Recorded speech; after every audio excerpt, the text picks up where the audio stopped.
మొదటి 3 నెలలు గర్భంతో ఉన్నప్పుడు మామిడి పండు తీసుకుంటే అబార్షన్ అవుతుందా? సో ఇప్పుడు సమ్మర్ సీజన్ వస్తుంది కాబట్టి ప్రెగ్నెన్సీతో ఉండే అందరి ఆడవాళ్ళకి ఉండే కామన్ డౌట్ వచ్చేసి మామిడి పండు కన్జ్యూమ్ చేయడం వల్ల అబార్షన్ రేట్స్ అనేవి ఏమన్నా పెరుగుతాయా అని ఎక్కువగా బాధపడుతూ ఉంటారు.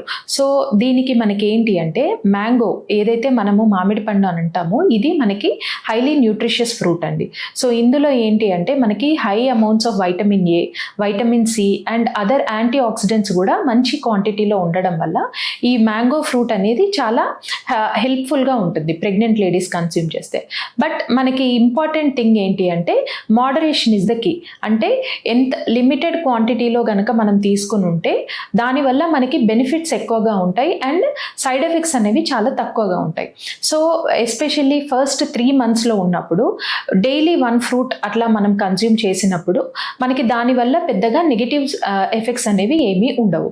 అండ్ ఇది ఎవరు అంటే ఎస్పెషల్లీ అన్ని కండిషన్స్ నార్మల్గా ఉన్న ప్రెగ్నెంట్ ఫీమేల్స్ కనుక డైలీ 1 ఫ్రూట్ వరకు లిమిట్ చేస్తే ఆ ఇంటేక్ మనకి పెద్దగా ప్రాబ్లం ఏమీ క్రియేట్ అవ్వదు. బట్ ఎవరైనా పేషెంట్స్కి షుగర్స్ అంటే జెస్టేషనల్ డయాబెటీస్ అని అంటారు, అంటే ప్రెగ్నెన్సీలో డయాబెటీస్ ఉన్న పేషెంట్స్ కానీ లేదు అంటే ప్రీ డయాబెటిక్ అంటే డయాబెటీస్ వచ్చే రిస్క్ ఎక్కువగా ఉండే పేషెంట్స్ కానీ ఈ మ్యాంగోస్ ఇంటేక్ ఒకటి మరి ఇంకా కొంచెం తగ్గిస్తే మనకి పెద్దగా సైడ్ ఎఫెక్ట్స్ అంటే షుగర్ లెవెల్స్ అనేవి ఎక్కువగా పెరగకపోవడం వల్ల మనకి పెద్దగా సైడ్ ఎఫెక్ట్స్ ఏమీ ఉండవు. అండ్ కొంతమందికి ఏంటంటే గ్యాస్ కానీ ఎసిడిటీ లాంటి ప్రాబ్లమ్స్ కూడా ఎక్కువగా ఉంటాయి ప్రెగ్నెన్సీ టైంలో. సో బ్లోటింగ్, అసిడిటీ ఇట్లాంటి ప్రాబ్లమ్స్తో సఫర్ అయ్యే ప్రెగ్నెంట్ ఫీమేల్స్ వాళ్ళు కూడా కొంచెం ఈ మ్యాంగో ఇంటేక్ అనేది కొంచెం లిమిట్ చేస్తే వాళ్ళకి పెద్దగా ప్రాబ్లమాటిక్ అవ్వకుండా ఉంటుంది.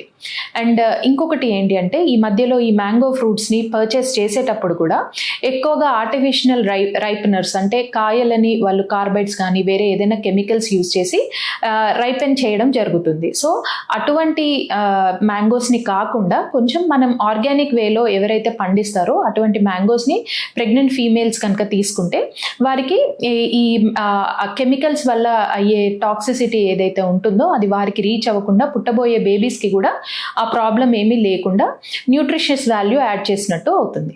Thank you.